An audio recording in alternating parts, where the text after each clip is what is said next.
ॐ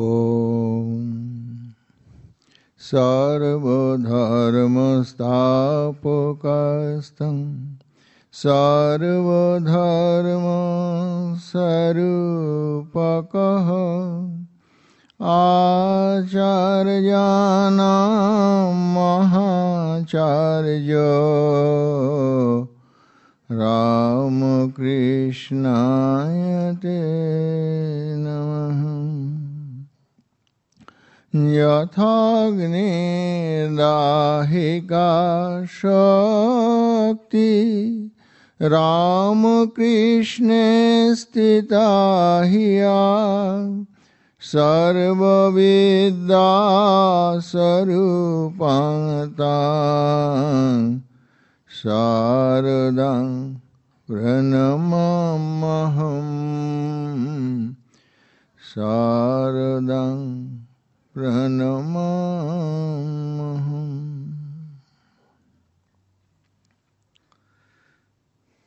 শ্রী শ্রী রামকৃষ্ণ কথামৃত লীলা প্রসঙ্গ। লীলা প্রসঙ্গের আমরা যে জায়গাটায় পাঠ আলোচনা চলছে, ভাব সমাধি ও দর্শন সম্বন্ধে কয়েকটি কথা।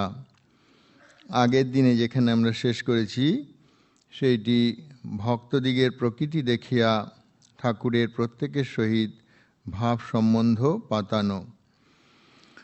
সেই দিনের আলোচনায় ব্যাখ্যা ট্যাখ্যা আমরা করেছি যে স্বামীজির সঙ্গেও তার যে সম্পর্ক ছিল সেই সম্বন্ধ স্থাপিত সম্পর্কে বলেছিলেন শ্রীযুত নরেন্দ্রনাথ বা স্বামী বিবেকানন্দের কথায় বলিতেন, নরেন্দ্র যেন আমার শ্বশুর ঘর, আপনাকে দেখাইয়া এর ভেতর যেটা আছে সেটা যেন মাদি, আর নরেন্দ্রকে দেখাইয়া ওর ভেতর যেটা আছে সেটা যেন মদ্দা। ব্রহ্মানন্দ স্বামীর প্রসঙ্গে বলেছিলেন, ঠিক ঠিক নিজ পুত্র স্থানীয় বিবেচনা করিতেন এবং সন্ন্যাসী ও গৃহী বিশেষ বিশেষ ভক্তদিগের প্রত্যেকের সহিত ঠাকুরের ঐরূপ এক একটা বিশেষ বিশেষ ভাব বা সম্বন্ধ ছিল।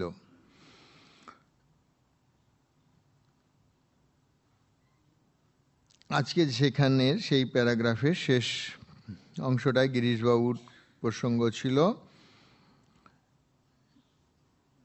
গিরিশের দেখা দেখি ঠাকুরের অপর জনৈক প্রিয় ভক্ত একদিন ঐরূপ ভাষা প্রয়োগ করায় ঠাকুর তাহার প্রতি বিশেষ বিরক্ত হন এবং পরে তাহার ভুল তাহাকে বুঝাইয়া দেন। যাক সেসব কথা, আমাদের বক্তব্য বিষয়ই বলিয়া যায়। অর্থাৎ এই ভাব সমাধি এই প্রসঙ্গের মাঝে মাঝে কিছু তিনি দৃষ্টান্ত দিয়েছেন ঠিকই, কিন্তু লীলা প্রসঙ্গকার মূল যেটি ঠাকুরের ভাবমুখের প্রসঙ্গই এখানে হচ্ছে। দীর্ঘদিন ধরেই আপনারা এই আলোচনা শুনছেন। অতএব পরবর্তী অনুচ্ছেদে আমরা চলে যাচ্ছি। ভাব মুখাবস্থিত ঠাকুর ঐরূপে স্ত্রী বা পুরুষ প্রত্যেক ভক্তের নিজ নিজ প্রকৃতিগত আধ্যাত্মিক ভাব সম্যক বুঝিয়া তাহাদের সহিত তত্তৎ ভাবানুযায়ী একটা সপ্রেম সম্বন্ধ সর্বকালের জন্যে পাতাইয়া রাখিয়াছিলেন।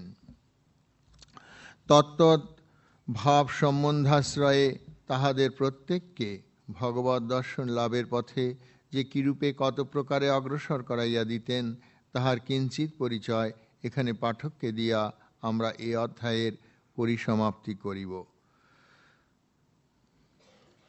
ঠাকুর ভক্তদিগকে কত প্রকারে ধর্মপথে অগ্রসর করাইতেন এইটি এই অনুচ্ছেদের বিষয়। অদ্বৈত ভাবভূমি হইতে নামিয়া ঠাকুর স্বয়ং সখ্য বাৎসল্য মধুর রসোপলব্ধির জন্য সাধনা করিয়া তত্তদ্ভাবের পরাকাষ্ঠা প্রাপ্ত হইয়াছিলেন। তাহার অনেক দিন পরে যখন ভক্তেরা অনেকে তাহার নিকট উপস্থিত হইয়াছেন, তখন একদিন ঠাকুরের ভাবাবস্থায় ইচ্ছা হয় ভক্তদেরও ভাব সমাধি হোক এবং জগদম্বার নিকট ওই বিষয়ে প্রার্থনা করেন। তাহার পরই ভক্তদিগের মধ্যে কাহারো কাহারো ঐরূপ হইতে থাকে। ঐরূপ ভাবাবস্থায় তাহাদের বাহ্য জগৎ ও দেহাদিবোধ কতকটা কমিয়া যাইয়া ভিতরের কোনো একটি বিশেষ ভাব প্রবাহ, যথা কোনো মূর্তি চিন্তা এত পরিস্ফুট হইত যে ওই মূর্তি যেন জ্বলন্ত জীবন্ত রূপে তাহাদের সম্মুখে অবস্থিত হইয়া হাসিতেছেন কথা কহিতেছেন ইত্যাদি তাহারা দেখিতে পাইতেন। ভজন সঙ্গীত আদি শুনিলেই তাহাদের প্রধানত ঐরূপ হইত। ঠাকুরের আরেক দল ভক্ত ছিলেন, যাহাদের সঙ্গীতাদি শুনিলে ওরূপ হইত না, কিন্তু ধ্যানাদি করিবার কালে দেবমূর্ত্যাদির সন্দর্শন হইত। প্রথম প্রথম কেবলমাত্র দর্শনই হইত, পরে ধ্যান যত গাঢ় বা গভীর হইতে থাকিত, তত ওই সকল মূর্তির নড়াচড়া, কথা কওয়া ইত্যাদিও তাহারা দেখিতে পাইতেন। আবার কেহ কেহ প্রথম প্রথম নানা প্রকার দর্শনাদি করিতেন, কিন্তু ধ্যান আরও গভীর ভাব প্রাপ্ত হইলে আর ঐরূপ দর্শনাদি করিতেন না। কিন্তু আশ্চর্যের বিষয় এই যে, শ্রীরামকৃষ্ণদেব ইহাদের প্রত্যেকের দর্শন অনুভবাদির কথা শ্রবণ করিয়াই বুঝিতেন কে কোন থাক বা শ্রেণীর এবং কাহার পক্ষে কি প্রয়োজন, এবং পরেই বা তাহারা প্রত্যেকে কি দর্শনাদি করিবেন। দৃষ্টান্তস্বরূপ আমরা এখানে একজনের কথাই বলি। আমাদের একটি বন্ধু শ্রীরামকৃষ্ণদেবের দ্বারা উপদিষ্ট হইয়া ধ্যানাদি করিতে আরম্ভ করিলেন, এবং প্রথম প্রথম ধ্যানের সময় ইষ্টমূর্তি নানাভাবে সন্দর্শন করিতে লাগিলেন। যেমন যেমন দেখিতেন, কয়েকদিন অন্তর দক্ষিণেশ্বরে আসিয়া উহা ঠাকুরকে জানাইতেন, কয়েকদিন অন্তর দক্ষিণেশ্বরে আসিয়া উহা ঠাকুরকে জানাইতেন। ঠাকুরও শুনিয়া বলিতেন, বেশ হইয়াছে, অথবা এইরূপ করিস ইত্যাদি। পরে একদিন ওই বন্ধুটি ধ্যানের সময় দেখিলেন যত প্রকার দেবদেবীর মূর্তি একটি মূর্তির অঙ্গে মিলিত হইয়া গেল। ঠাকুরকে ওই কথা নিবেদন করায় ঠাকুর বলিলেন, যা, তোর বৈকুণ্ঠ দর্শন হয়ে গেল, ইহার পর আর দর্শন হবে না। আমাদের বন্ধু বলেন, বাস্তবে কি তাহাই হইল। ধ্যান করিতে করিতে কোনো মূর্তি আর দেখিতে পাইতাম না। শ্রী ভগবানের সর্বব্যাপিত্ব আদি অন্য প্রকারের উচ্চ ভাবসমূহ আসিয়া হৃদয় অধিকার করিয়া বসিত। আমার তখন মূর্তি দর্শন করা বেশ লাগিত। যাহাতে আবার ঐরূপ দর্শনাদি হয় তাহার চেষ্টাও খুব করিতাম, কিন্তু করিলে কি হইবে, কিছুতেই আর কোনো মূর্তির দর্শন হইত না। এই দুটি বিষয় ঠাকুর ভক্তদিগকে কত প্রকারে ধর্মপথে অগ্রসর করাইতেন। অর্থাৎ ঠাকুর এইটি ভাবমুখে যে থাকা, এইটি বলার উদ্দেশ্য হচ্ছে সেই অবস্থাতে, আগেও আমরা বারবার বলেছি যে সেই যে অদ্বয় নির্গুণ নিরাকার ভূমি, সেইখানে সেই নির্বিকল্প যে অবস্থা, সেই অবস্থা থেকে এই ভাবভূমিতে নেমে থাকা, অর্থাৎ এই দ্বৈত সাকার সগুণ ভূমিতে মানুষের সঙ্গে মিশবেন, মানুষের কল্যাণে তিনি কথাবার্তা বলবেন, উপদেশ দেবেন, এবং মানুষের চলার পথে তিনি তাদের নির্দেশাদি দিয়ে তাদের জীবনকে ভগবত উদ্দেশ্যে প্রেরিত করবেন। এই যে বিষয়টি জগন্মাতা তার মধ্যে দিয়ে জগতে সংঘটিত করাবেন, তার জন্য তার সেই মনটিকে এই অদ্বয় এবং দ্বৈত ভূমি, নির্গুণ এবং সগুণ ভূমির যে মাঝখানে মেল ভূমি, সেইখানেই তার মনটিকে রেখে, যার ফলে তিনি এই সাধারণে যেটা সম্ভব নয় সেই অসম্ভবটি সাধন করেছিলেন। অর্থাৎ তিনি একই সঙ্গে সেই যে ভূমাতে থেকেও এই ভূমিকে স্পর্শ করেছিলেন, যার ফলে তিনি ঈশ্বরের সঙ্গে, যাকে আমরা কমিউনিয়ন বলি, খ্রিস্টান থিওলজিতেও এইসব শব্দ ব্যবহার হয়, যে ভগবানের সঙ্গে যেন তার সর্বদা আদান প্রদান, সেইটি সম্পূর্ণ ভক্তিভাবের, খ্রিস্টান থিওলজি সম্পূর্ণ আমাদের যে সগুণ এবং যে সাকার সেই ভাব, কিন্তু এইটি হচ্ছে ঠাকুরের সম্পূর্ণ অদ্বয় নির্গুণ নিরাকার, সেই ভূমিতেই নির্বিকল্প সমাধি, সেই অবস্থা থেকে তাকে মনটিকে নামিয়ে রেখে এই দ্বৈত ভূমি, সগুণ এবং সাকার ভূমিতে মানুষের সাথে তার যে আদান প্রদান, এটি করবার জন্যে সেই দেউল প্রদীপ নেয়, যেটি লীলা প্রসঙ্গকার আগে উল্লেখ করে এসেছেন যে একটা ঘরের চৌকাঠে যদি একটি প্রদীপ জ্বালিয়ে রাখা যায়, সেই প্রদীপের আলো যেমন ঘরের দিকটিকেও আলোকিত করে, আবার কিছুটা বাইরের অংশকেও আলোকিত করে, তেমনি শ্রীরামকৃষ্ণের এই ঈশ্বরের শুধু তখন নয়, এই ব্রহ্মের নির্গুণ নিরাকার অদ্বয় অনুভবের সঙ্গে সঙ্গে এই সগুণ সাকার যে ঈশ্বর, তার অনুভব জগতের মানুষকে জানাতে পারছেন। এই দুটো ভূমিতে তার যাতায়াত চলছে। এটি বিশেষ শ্রীরামকৃষ্ণ জীবনের। সেই জন্যেই এত বেশি পৃষ্ঠা ধরে স্বামী শারদানন্দজি লীলা প্রসঙ্গেই এই অবতারের, এই জগৎ কল্যাণের কিভাবে তিনি নিজেকে নিয়োজিত করেন, এটি কোনো অবতারের জীবনে এইরকমভাবে ব্যাখ্যাত নেই। এই জন্যে যেহেতু এই যুগটি ভবিষ্য সমাজ, ভবিষ্য অনাগত কাল, এই যুক্তিনিষ্ঠা, বিজ্ঞান মনস্কতা এবং উদারতার জমাট বাঁধা ভাবে ভাবিত হবে, সেই জন্যেই এই অবতারে এই বিষয়গুলির এই রকম সূক্ষ্ম অতি সূক্ষ্ম বিষয়গুলো এই জীবনীকার, আমরা শারদানন্দজিকে বলি শ্রীরামকৃষ্ণ জীবনের টিকাকার, তিনি যেন স্বামী বিবেকানন্দ হচ্ছেন তার জীবনের ব্যাখ্যাকার এবং ভাষ্যকার। ভাষ্য থেকেই টিকা হয়, কারণ শ্রীরামকৃষ্ণের জীবনের যে প্রফেট শ্রীরামকৃষ্ণ অবতার, তার জীবনটি ব্যাখ্যা এবং ভাষ্য করার দায়িত্ব সেইটি সেই অবতারের প্রফেটের কাজ, তার কর্তব্য, তার স্বামী বিবেকানন্দের। কিন্তু স্বামী বিবেকানন্দ তার জীবন, শ্রীরামকৃষ্ণ জীবন রচনা করেননি, তবু তিনি সেই জীবনের ভাষ্যকার, কারণ শ্রীরামকৃষ্ণ জীবনের প্রচার প্রসার তার জীবনের উদ্দেশ্য স্বামী বিবেকানন্দের। সেই জন্যে লীলা প্রসঙ্গের প্রথম দিকের ক্লাসে আমরা উল্লেখ করেছি, যারা গোড়া থেকে ক্লাস করছেন, সেই সময় থেকে যে স্বামী শারদানন্দজি সে কথা উল্লেখ করেছেন যে এই স্বামী বিবেকানন্দের পদানুগ হইয়া, অর্থাৎ শ্রীরামকৃষ্ণ জীবনকে যেভাবে স্বামী বিবেকানন্দ দেখেছেন, ব্যাখ্যা করেছেন এবং জগতে প্রকাশ করেছেন, তাকে অনুসরণ করেই এই লীলা প্রসঙ্গ লিখতে তিনি প্রবৃত্ত হয়েছেন। অর্থাৎ শ্রীরামকৃষ্ণকে স্বামী বিবেকানন্দ যেমন বুঝেছেন, তাদের কাছে বুঝিয়েছেন এবং স্বামী বিবেকানন্দের ভাবকেই লীলা প্রসঙ্গকার অনুসরণ করেছেন। অর্থাৎ ভাষ্যেরই যে টিকা হয়, সেই জন্য এইখানে এক সময় কয়েক বছর আগে স্বামী শারদানন্দ শ্রীরামকৃষ্ণ জীবনের টিকাকার বলে একটি বক্তৃতা হয়েছিল। স্বামী শিবময়ানন্দজি সেই বক্তৃতাটি দিয়েছিলেন। অত্যন্ত, আমি এখানে তখন ছিলাম, অত্যন্ত ঠিক ঠিক যাকে আমরা বলি, ওই যে বক্তৃতার বিষয়টি যথার্থভাবেই নিরূপিত ছিল।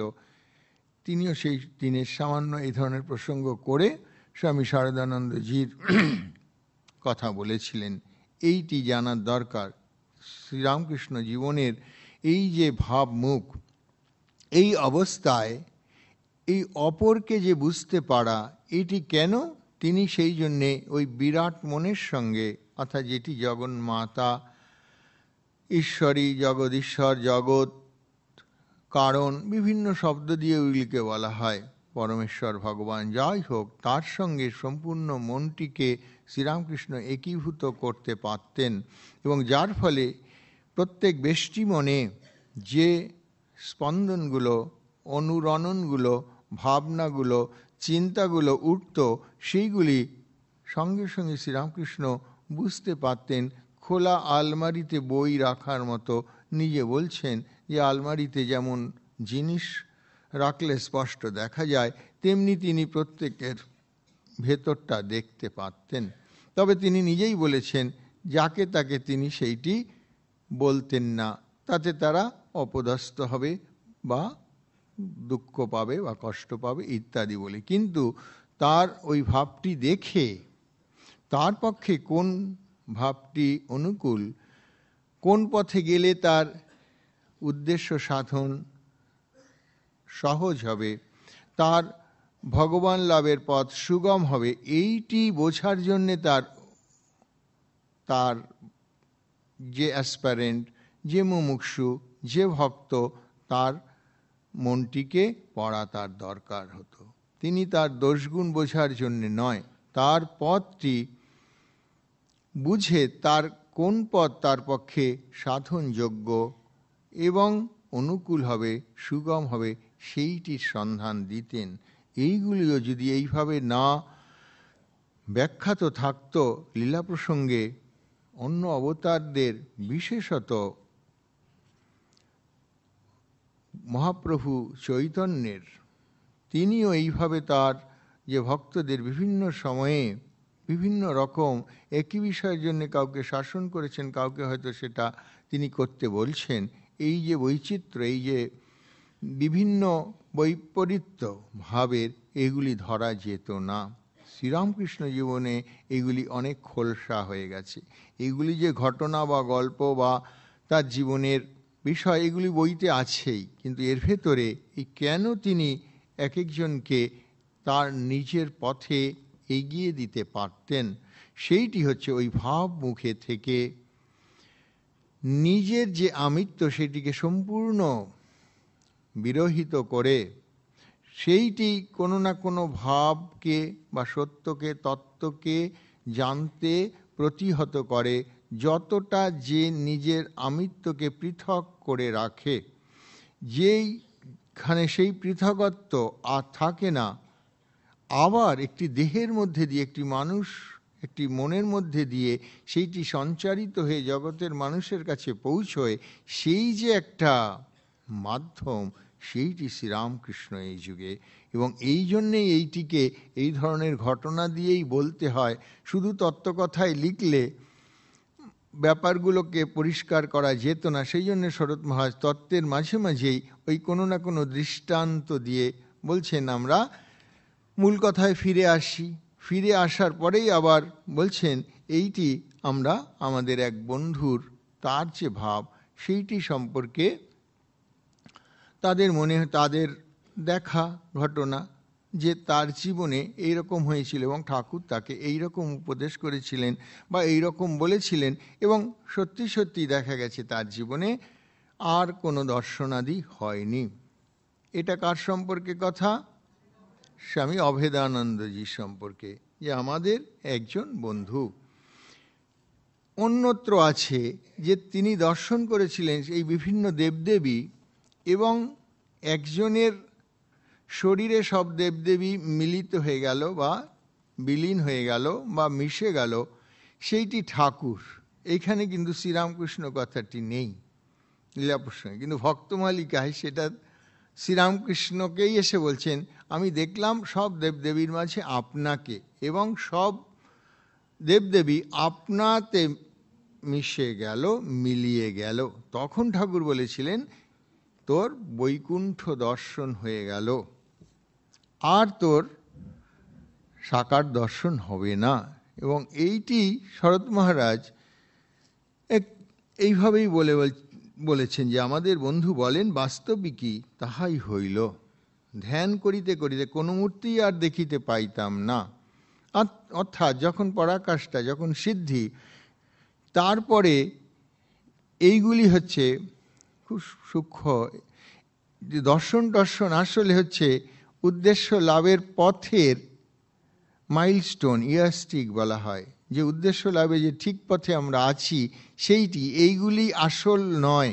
এটি শ্রীরামকৃষ্ণ এই যুগে, আধুনিক যুগ, সেই জন্যে এই ধর্ম সম্পর্কে যে কত রকম বুজরুকি, কত রকম ভ্রান্ত ধারণা, অপধারণা আমাদের দেশে ছিল, সেইগুলিকে বললে কেউ যদি তার বিরুদ্ধাচরণ করে থাকে, সত্যকে স্বামীজি এগুলিকে প্রকাশ করেছেন যে দিনের আলোর মতো প্রকাশ করার যোগ্য ধর্ম এমন একটি জিনিস, আধ্যাত্মিকতা এমন একটি জিনিস, অনুভব, এক্সপিরিয়েন্স এমন একটি জিনিস, রিলিজিয়ান ইজ রিয়ালাইজেশন।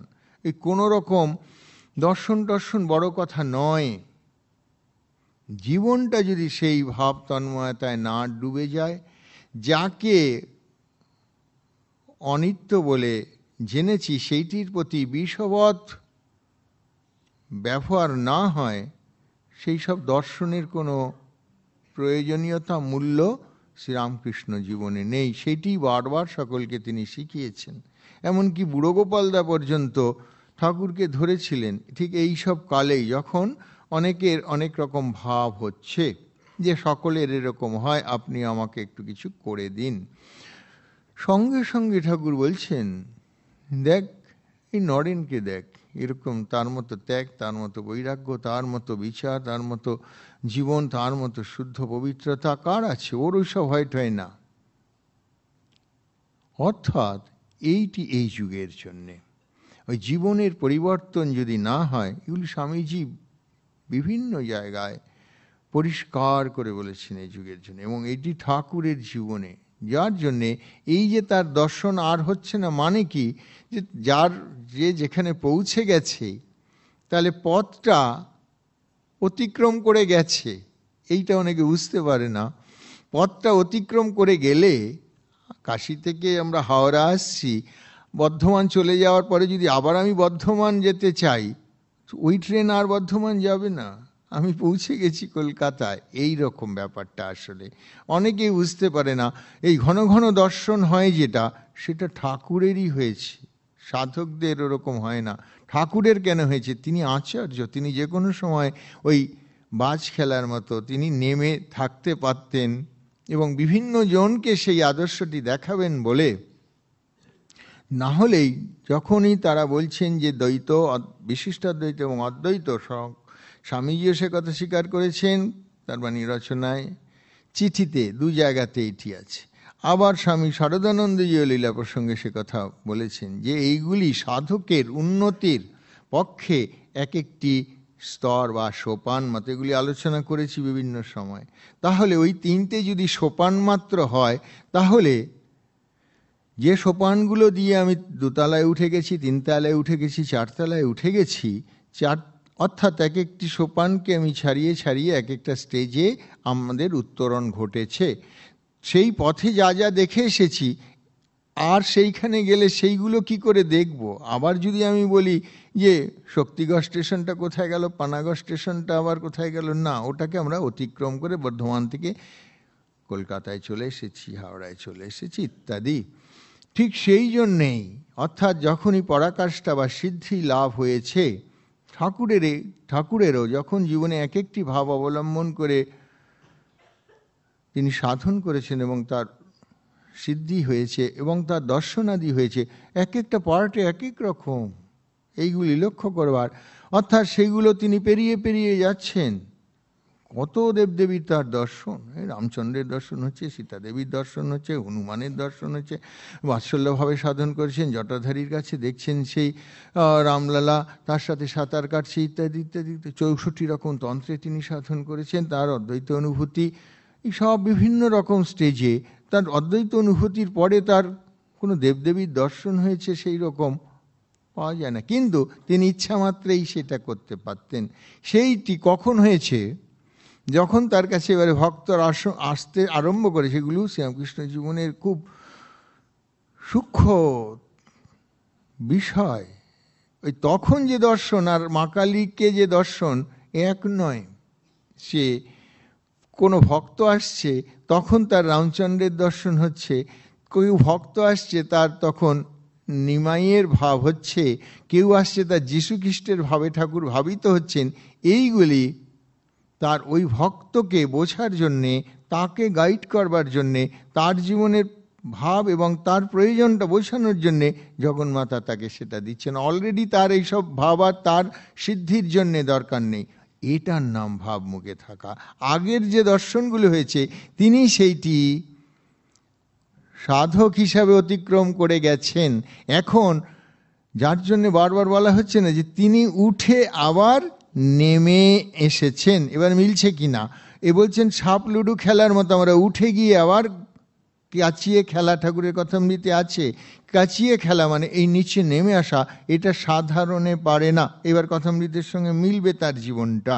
না হলে কিন্তু মনে হবে তিনি এখনো ওই মা কালীর দর্শনের মধ্যে কি আগ্রহীবান, একটুও আগ্রহবান নয়। সেইটি জগন্মাতা ওই ভক্তের কল্যাণের জন্যে একে যে, অর্থাৎ যিনি জানেন এই সব পথটা, যে কোনো পথের পথিক এলেই তিনি তাকে সাহায্য করতে পারবেন। এইগুলি পরপর দেখবেন বিভিন্ন জনকে দেখে ঠাকুরের যে ভাব হয়েছে এবং তাকে সেই পথে তিনি এগিয়ে দেওয়ার চেষ্টা করেছেন, তার মধ্যে সম্পূর্ণটাই ভাব মুখে থাকার পরের অবস্থা, মানে ভাব মুখে থেকেই সেটা করেছেন। ভাব মুখে থেকে মানে ভাবাবস্থায় না থেকে, এইটি আবার ব্যাপারটি বোঝার আছে। ভাবাবস্থায় না থেকে ঠাকুর একবার বলছেন ভাবে না থেকে হাত ভেঙে গেল, ভাবে না থেকে পড়ে দাঁত ভেঙে গেল, দু জায়গায় আছে কথামৃতে। মানে কি?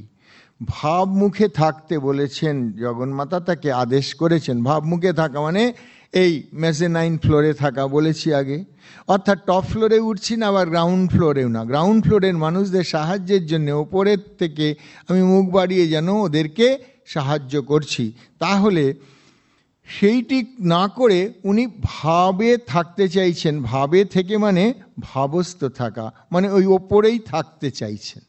মানে যেহেতু ঠাকুরের ভাবটা এত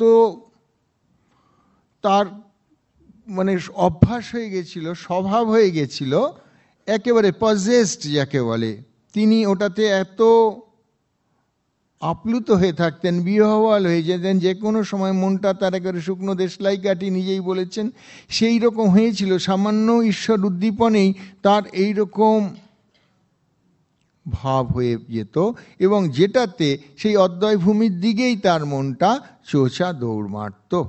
সেই মনটিকে নামিয়ে রেখে যখন কার্যটি হচ্ছে, তখন এই ভাবমুখে থাকা, যার ফলে ঠাকুরের ওই তাদের ভক্তদেরকে চিনতে পারছেন, বুঝতে পারছেন এই যে ব্যাপারটা, তার ভাব কি বৈষ্ণব ভাবের, না শাক্ত ভাবের, না অন্য কোনো ভাবের। এমনকি যারা বিদেশি বা বিধর্মীদের ভাবের মানুষ এসেছে তার কাছে, তখনও তিনি এই প্রভু দয়ালের কথাতে আছে যে তিনি তার সঙ্গে একবারে যীশুখ্রিস্টের ভাবে তার সঙ্গে হ্যান্ডশেক করছেন। তিনি বলছেন তোমরা একে এখনো চিনতে পারোনি, আমি একে খ্রিস্ট বলে দেখলাম। অর্থাৎ সেই দর্শনটা অন্যের হচ্ছে না। যারা সেই দিন ছিল, এটা শ্যামপুকুরে, এটা অন্যেরা যারা ছিল, সে কিন্তু শ্রীরামকৃষ্ণকে খ্রিস্টরূপে দেখছেন না, কিন্তু উনি দেখছেন। এইগুলি তার জীবনীতে আছে। এইগুলি সবই হচ্ছে ওই ভাব মুখে থাকার অপরের অবস্থা, অর্থাৎ ভাবমুখের থেকে। সেই জন্যে ভাবস্থ হয়ে না, মা বলছেন তুমি ভাবস্থ হয়েও না, থাকো ভাব মুখে। মানে ভাবস্থ হওয়া মানে সমাধিস্থ হয়ে, জড় সমাধিতে তো তিনি 6 মাস ছিলেন। জগন্মাতা ওটাতে থাকতে বারণ করছেন, বলছেন তুমি নেমে থাকো। সেই জন্যে বলছেন অবতার লীলা, নরলীলা।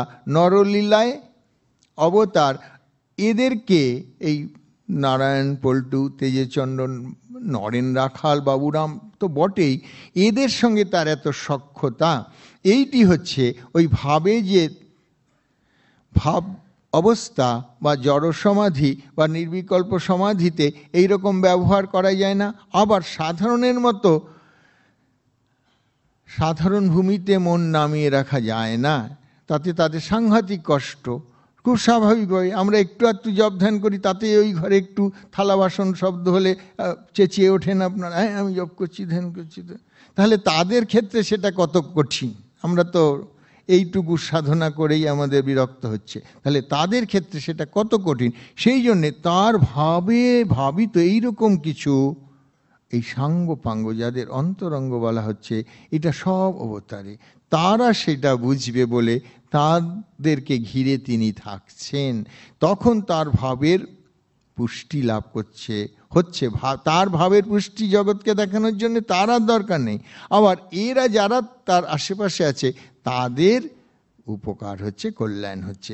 এই জন্যে ওই ভাবে না থেকে হাত ভেঙে গেল, দাঁত ভেঙে গেল, এই কথা দুটি আছে ঠাকুরের জীবনে। অর্থাৎ তিনি এই যে নেমে থাকতে বলেছেন, ভাবমুখে না থেকে ভাবস্থ হয়েছিলেন। আর ভাবস্থ হলে কি হলো?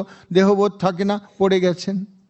এই যে মায়ের অর্ডার মানেননি, মায়ের আদেশ পালন করেননি, ঠাকুর বলছেন মায়ের কথা শুনেননি। আমি ব্যাপারটা বুঝতাম না, বুদ্ধেশ্বরজি মহারাজকে যেদিন জিজ্ঞাসা করেছিলাম বিষয়টা, এত সহজে ব্যাপারটা বুঝিয়ে দিলেন। তখন থেকে আমি এইটা বলি, অনেকেই যেগুলি পরম্পরাক্রমে এগুলি বোঝার দরকার আছে, নাহলে ঠাকুরের জীবন বোঝা যাবে না। এগুলি হঠাৎ কথামৃত পড়লে ভাবে না থেকে হাত ভেঙে গেল, বোঝা অত সহজ নয়। ভাবে না থেকে মানে মা ভাবমুখে থাকতে বলেছেন, ওই ভাবে থাকা মানে ভাবমুখে থাকা। ভাবমুখে না থেকে ভাবস্থ হয়েছিলাম বলে খুব স্বাভাবিকভাবেই হাত ভেঙে গেছে, পড়ে গেছি। কেন?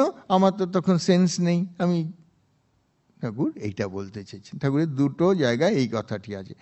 এই জন্য এই ঘটনাগুলো আপনারা পড়ে নেন বা কিছু, কিন্তু এর মধ্যে বিষয়গুলো এইরকম সূক্ষ্ম বিষয়, ঠাকুরের জীবনের যে ভাব, স্ট্যান্ডার্ড, ঠাকুরের যে অনুভবগুলো, তার সাথে তার জীবন এবং তার বাণী, তার যে কথাগুলো, তার মিল না বুঝতে পারলে জীবনটা বোঝা যাবে না বা তার উপদেশ বোঝা যাবে না।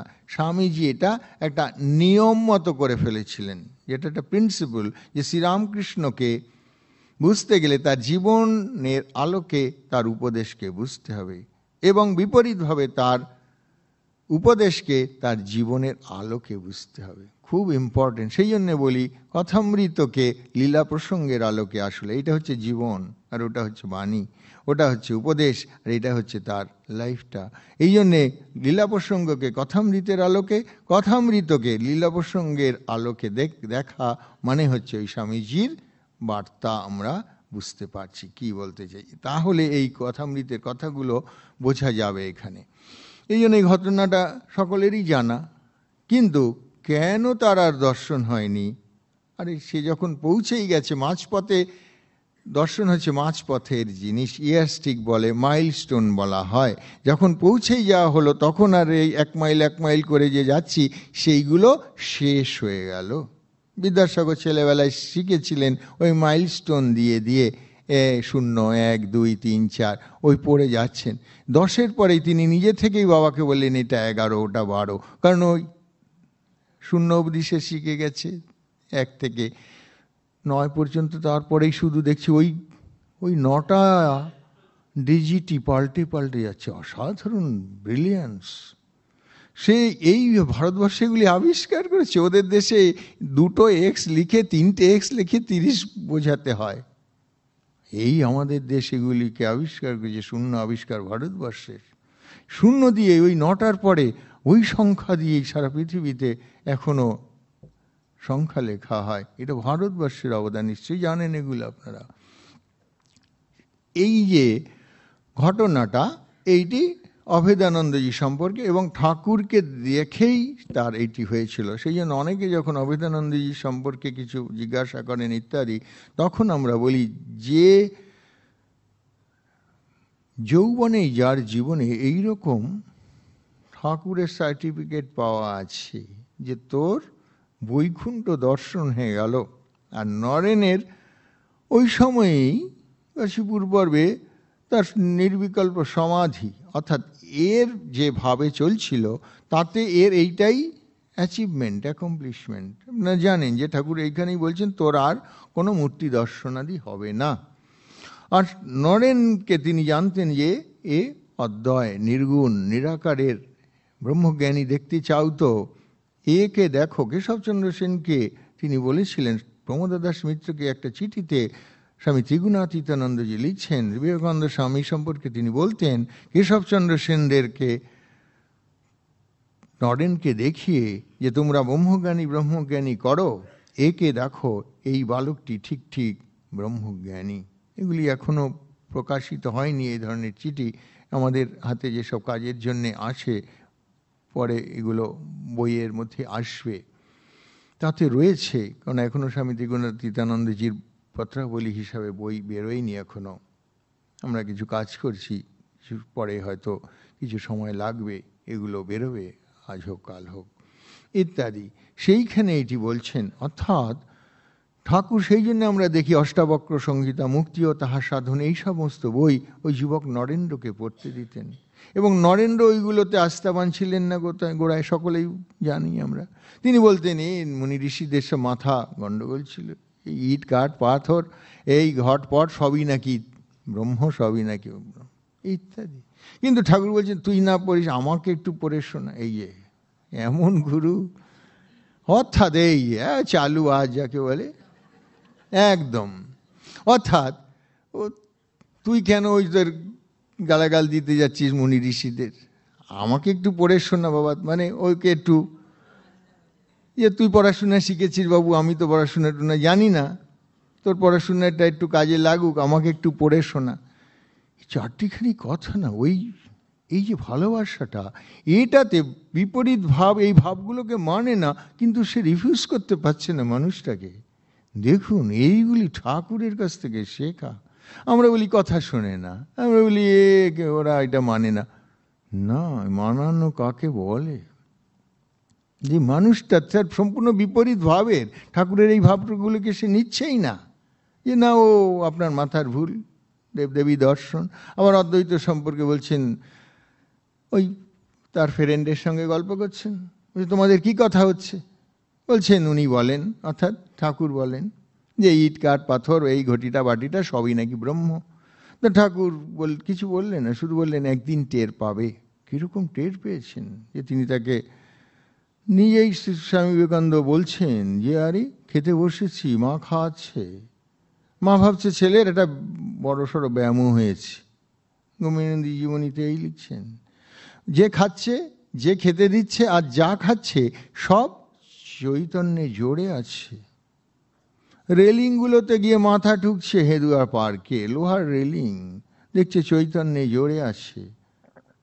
লোহার রেলিং বলে তার বোধ হচ্ছে না, বাস আসছে, বড় বাস, সরে যেতে ইচ্ছা হচ্ছে না রাস্তা থেকে, এইরকম অনুভব করছেন। অর্থাৎ একদিন টের পাবে, হাড়ে হাড়ে টের পাইয়েছেন। এইরকম শ্রীরামকৃষ্ণ ইচ্ছা মাত্রেই তিনি এগুলো করতে পারেন। তাহলে এই যে ভাবমুখে থাকা, অর্থাৎ তিনি জানেন না যে এই ছেলেটি কে, কেন এসেছে, কোথা থেকে এসেছে, ছেলেটি জানে না, শ্রীরামকৃষ্ণ জানেন। সেই জন্য তিনি ওই যে পরে মানবে, কিভাবে মানবে, ওনার কাছে এটা জানা কিছুই না। অবদানন্দজি কে বলে দিলে তোর আর ওসব দর্শন হবে না, এই যা হওয়ার হয়ে গেছে, যা তোর বৈকুণ্ঠ দর্শন হয়ে গেল, ইহার পর আর দর্শন হবে না। আমাদের বন্ধু বলেন, বাস্তবিকই তাহাই হইল, ধ্যান করিতে করিতে কোনো মূর্তি আর দেখিতে পাইতাম না। এইটি ব্যাখ্যা মানে বললাম আজকে আলোচনা, এইটি বড় কথা, যে কেন তার আর দর্শন হতো না। শ্রী ভগবানের সর্বব্যাপিত্ব আদি অন্য প্রকারের উচ্চভাবসমূহ আসিয়া হৃদয় অধিকার করিয়া বসিত। কি সুন্দর! অর্থাৎ এইবার এটা ছিল সগুণ সাকার, এইবার যেন ওই নিরাকার নির্গুণের দিকে যাচ্ছে। সেই জন্য এই দর্শনাদি সবই হচ্ছে সগুণ সাকারের রেলেম, আওতা। কিন্তু নরেন, তাকে তিনি দেখেছেন নিরাকারের ঘর, বলছেন নরেনের নিরাকারের ঘর। রাখালের বলছেন ওর সাকারের ঘর। এদের মধ্যে ও ব্রাহ্ম সমাজে নাম লিখিয়েছে, তিনিও লিখিয়েছেন। ও দেখছে আবার এখানে এসে কালী ঘরে পেন্নাম টেন্নাম করছে, আর রাখালকে তার উপরে একঘা নিয়ে নিলে, তুমি ওখানে নাম লিখেছ, আবার এখানে এসে মা কালীকে পেন্নাম করছে। ঠাকুরের ঠিক নজরে পড়েছে। এই ঠাকুর এই দুজন কি বুঝছেন? কি সুন্দর! এরকম জীবন নেই কখনো। এই যে দুজন, একজনের নিরাকারের ঘর, আরেকজনের সাকারের ঘর, এটি ভারতবর্ষে সম্পূর্ণ দুটো মতবাদ, দুটো স্কুল ভিন্ন। এরা কখনো পাশাপাশি থাকার কথা না, একে অপরের মুখ দেখার কথা না। এইরকম ভারতবর্ষ ছিল। ওই আমরা বলি নরেন্দ্র রাখাল অভিন্ন হৃদয় হতে পেরেছিল। ওই নরেন রাখালের মাঝে একটা হাইফেন, সেই হাইফেনটা হচ্ছে শ্রীরামকৃষ্ণ। শ্রীরামকৃষ্ণ ছিলেন বলেন এই দুটো বিপরীত ভাবকে পাশাপাশি, এবং যদি নরেন্দ্রের সর্বোত্তম অভিন্ন হৃদয় কেউ থেকে থাকে সে হচ্ছে রাখাল। রাখালের যদি কেউ বন্ধু বলে থেকে থাকে জীবনে, সে হচ্ছে নরেন্দ্র। এ কথা সকলেই রামকৃষ্ণ পরিকরেরা তারা জানতেন, শ্রীরামকৃষ্ণ নিজে জানতেন, এবং এইটি সম্ভব হয়েছে ওই শ্রীরামকৃষ্ণের। ওইটি ও গোবাচেরা, ও নরেনের ভয়ে এরকম চুপসে থাকে। আবার তার তো সাকারের ঘর, সে তো একবারে শ্রীকৃষ্ণের সখা রাখাল রাজ, সে কি করে আর দেবদেবী নাম এনে থাকে? তার স্বভাববশতই তো সে সেটি করবে। শ্রীরামকৃষ্ণ বলছেন নরেন্দ্রকে, ওর ওতে বিশ্বাস, তুই ওকে বিশেষ কিছু বলিস না। আচ্ছা, এইটাতে নরেন্দ্র তর্ক করেননি, এইগুলো খেয়াল করতে হবে। তার বহু তর্ক শ্রীরামকৃষ্ণের সঙ্গে করেছেন, কিন্তু এই যে শ্রীরামকৃষ্ণ যেখানেই ভালোবেসে এমনভাবে যে ওই রাখালকে আগলাচ্ছেন, আবার একেও বকাবকি করছেন না, ওর এটা ভাব, তোর ওটা ভাব, ওকে বিশেষ কিছু বলিস না। এই একটা কথায় তারা কীরকম নির্বিবাদে তার মত, তার স্কুল, তার মতবাদ, তার এতদিনের সংস্কারকে ভেঙে চুরমার করে অন্যটাকে গ্রহণ করতে পারছে। ওই একটি রিকোয়েস্ট শুধু নয়, এগুলি শুধু লোক ব্যবহার নয়, শ্রীরামকৃষ্ণ তার মধ্যে সেই শক্তিটি ঢুকিয়ে দিচ্ছেন। আমরা কতজনকেই কত কিছু বলি, আমাদের কতকে কত কি বলেছে, সেটি কি আমাদের জীবনে সঙ্গে সঙ্গে গৃহীত হয়েছে? এই গৃহীত হয়েছে এই সব ব্যক্তিদের। শ্রীমা সারদা দেবী অন্যতম এই শক্তির অধিকারিণী। যখন বলছেন যে ওই একে তোমরা তাড়িয়ে দিয়েছ, এ চুরি করেছে বলে ওকে নিয়ে যাও, নয়নকে বলো মঠে থাকবে। হ্যাঁ, কোথায় সাধু হয়েছে, গাছতলায় থাকার কথা, আর হম্বি তম্বি। কাকে বলছেন? নরেন্দ্র সম্পর্কে বলছেন, তাই তো? চারটিখানি কথা। এই জমি বিক্রি করা তুমি কে হে? আচ্ছা, কোথাও জানা আছে যে নরেন্দ্র সেটা নিয়ে একটি বাক্যও ব্যবহার করেছিলেন? সঙ্গে সঙ্গে গ্রহণ। এটি চারটিখানি কথা না। ব্যক্তিত্ব কাকে বলে জগতে? যে মা দ্বিতীয়, তৃতীয়, চতুর্থবার রিমাইন্ডার পাঠিয়েছিল, ঘ্যানর করেছিল যে না মঠে তোমরা বলি দিচ্ছ কেন, আমি তো বারণ করেছি। ঘটেছে কি? একবার বলেছেন, ব্যাস, চিরদিনের জন্যে। কোনো ব্যক্তি নেই পৃথিবীর ইতিহাসে এইরকম যে একবার বলেছেন মঠের জমি বিক্রি হবে না। ওখানে অর্থাৎ মায়াবতীতে ঠাকুরের উপাচারে পুজো হবে না, মঠে বলি হবে না। কতগুলো না বলেছেন, কীরকম ব্যক্তিত্ব, কি শক্তি দিয়ে বলেছেন, যা চিরদিন যতদিন এই রামকৃষ্ণ ভাব থাকবে জগতে, সকলকে সেটা মান্য করে চলতে হবে। কেন? সর্বশ্রেষ্ঠ যে, তাকে মানিয়ে গেছেন ওই একটি কথাতে। আর আমরা তো চুনোপুটি। জগতে কারোরই অধিকার থাকবে না যে বেলুড়মাটির জমি বা আমাদের আশ্রমের জমি বিক্রি করে দিই। আমাদের কারোরই অধিকার থাকবে না যে আমরা অমুক সেন্টারে বলি শুরু হয়ে গেছে, বা বিরাট দুর্গাপুজো হচ্ছে অদ্বৈত আশ্রম মায়াবতীতে, এবারে মায়াবতীতে যাব দুর্গাপুজো দেখতে, চিরদিনে কোনোদিনই আমাদের শেষাদ মিটবে না। দেখুন, এগুলি চারটিখানি কথা, এরকম অনেক আছে মায়ের জীবনে। আমরা বলি এই না বলতে পারা, আজকের যুগে ম্যানেজমেন্টে বলা হচ্ছে ব্যক্তিত্ব প্রকাশের একটি স্ফুরণ। যে একটা মানুষের ব্যক্তিত্ব কি করে বুঝতে পারে, সে কতগুলো ডিসিশনে না বলতে পারে। সিনেমায় যাবো, যা, যাত্রায় যাবো, যা, এটা খাবো, খা, ঘুমো না, পড়বো না, খাও, মায়েরা হ্যাঁ হ্যাঁ বলে যাচ্ছে। না বলার অধিকার নেই, ক্ষমতা নেই একটি ছেলে মেয়েকে ঘরে ঘরে আমরা দেখছি। বুঝতে পারছেন তো? তাহলে এই মায়েরা আর মা সারদা দেবী কি করে গেছেন,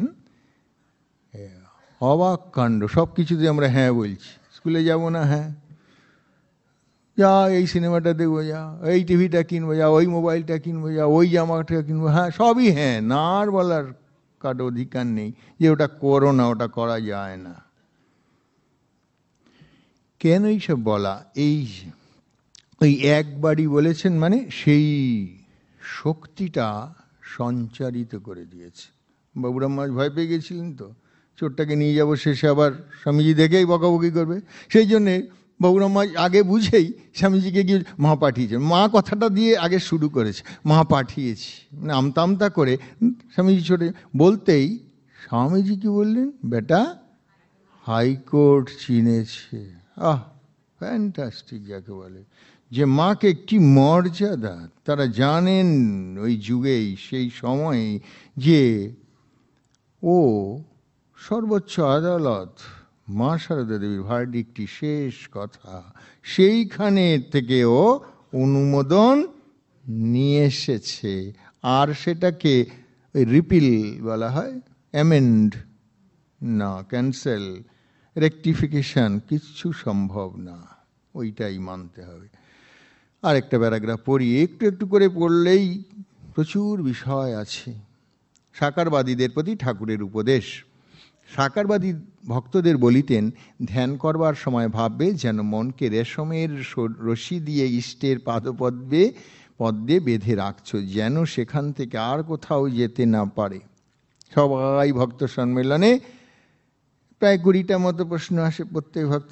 মহারাজ, মন চঞ্চল, মন চঞ্চল, কী করে মন চঞ্চলতা কমবে, কি করে ধ্যান করব, কি করে ঈশ্বরের পদে মন রাখবো।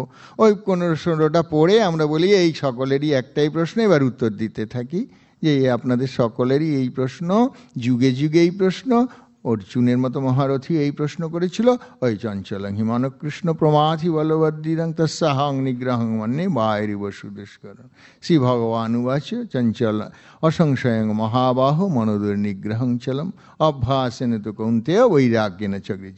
এই ব্যাখ্যা ট্যাখ্যা করে আপনারা সেই দিনের মতো ভালোই বলেছেন।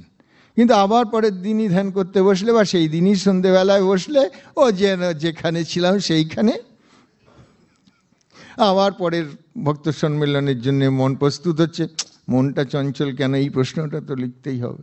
ওই শুনলে কি হবে, ওই তারা শক্তিটা সঞ্চার করে দিতে পারতেন ওই কথাটা।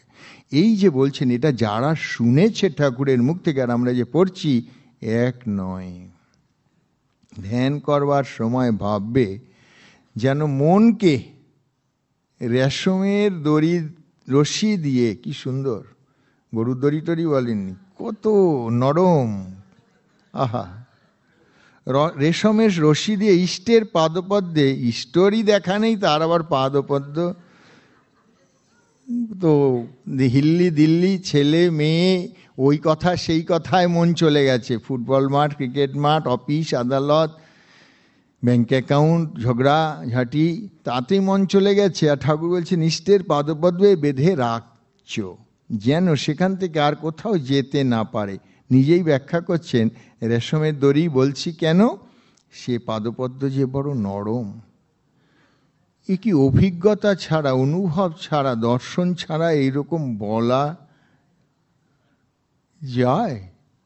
এই কনফিডেন্স যে আমি দেখেছি, আমি দেখি যে মায়ের পাদপদ্ম, আমার ইষ্টের পাদপদ্ম কত তুলতুলে নরম, সেটাকে কি অন্য দড়ি দিয়ে বাঁধা যায়? যাকে ভালোবাসি, কিন্তু বেঁধে রাখতে হবে, নাইলে যদি সে পালিয়ে যায়। কাকে বাঁধছেন? মনটাকে। তার পাদপদ্মের সাথে আমার মনটাকে বেঁধে রাখতে বলছেন। অন্য দড়ি দিয়ে বাঁধলে লাগবে তাই। এইটুকু ভেবে ধ্যান করতে বসলেও তো অন্য পাতার দরকার নেই, এখানে একটা পেজমার্ক দিয়ে রাখবেন, দেখবেন উপকার হয় কিনা। মনে বসে যাবে যে ঠাকুর এইরকম বলেছেন, এখানে বসে আছেন তিনি, তার পা দুটো দেখতে পাচ্ছি, এইবার একটা রেশমের দড়ি দিয়েছে, আমার মনটা পালায় কোথায় দেখি, কি সুন্দর। আবার বলিতেন, ধ্যান করবার সময় ইষ্ট চিন্তা করে তারপর কি অন্য সময় ভুলে থাকতে হয়? কতকটা মন সেই দিকে সর্বদা রাখবে। অর্থাৎ আমরা ওই ধ্যান জপ করলাম, যেটুকু সময় চেষ্টা করলাম, ব্যাস তারপরেই এই ফোন, এই গল্প, এই সেই, আর বলতে হবে না আপনাদের। দেখেছো তো, দুর্গাপুজোর সময় একটা জাগ প্রদীপ জ্বালতে হয়, ঠাকুরের কাছে সর্বদা একটা জ্যোতি রাখতে হয়, সেটাকে নিভতে দিতে নেই, নিভলে গেরস্তের অকল্যাণ হয়। কত দিক থেকে বোঝানোর চেষ্টা করছেন। ওই জাগ প্রদীপ অর্থাৎ হৃদয়ে, সেটা যেন একটু সবসময় ঈশ্বরের দিকে মনটা পড়ে থাকে। ওই বড় লোকের বাড়ির দাসীর কথা বলেছেন, দাঁত ব্যথার কথা বলেছেন তো, যখন হয় তখন ঠাকুর কি বলেছেন, সাংঘাতিক বুঝতে পারছি, কিন্তু তারপরে দাঁত যেই ডেন্টিস্টের কাছে গিয়ে সেরে টেরে গেল, তখন পুরোটাই ভুলে যাই আমরা। না, ওইটা একটু যে বুঝিয়ে দিয়েছেন ঠাকুর, একটা মোক্ষম ব্যাপার বুঝিয়ে দিয়েছেন। সেই রকম সবসময় যে যা কাজই করছি, দাঁত ব্যথা যার হয়েছে, ঠাকুরের কথাটা মোক্ষম কথা, যে দাঁত ব্যথা সবসময় যেন ওটা চলছে, সবসময় চলছে, কোনো সময় যেন তার বিরাম নেই। সেই রকম সব কাজের মধ্যে চলতে, শুতে, খেতে, বসতে ঈশ্বরের দিকে মনের একটা অংশ যেন লেগে থাকে। কত যে কোনো একটা ধরেই এগুলে খুব হবে। সেই রকম হৃদয় পদ্মে ইষ্টকে এনে বসিয়ে তা চিন্তারু জাগ প্রদীপ সর্বদা জেলে রাখতে হয়। সংসারের কাজ করতে করতে মাঝে মাঝে ভেতরে চেয়ে দেখতে হয় সে প্রদীপটা জ্বলছে কিনা। ওং জননীং শারদাং দেবীং রামকৃষ্ণং জগদ্গুরুম পাদপদ্মে তয়শ্রিত্বা প্রণমামি মুহুর্মুহুঃ। নমস্কার।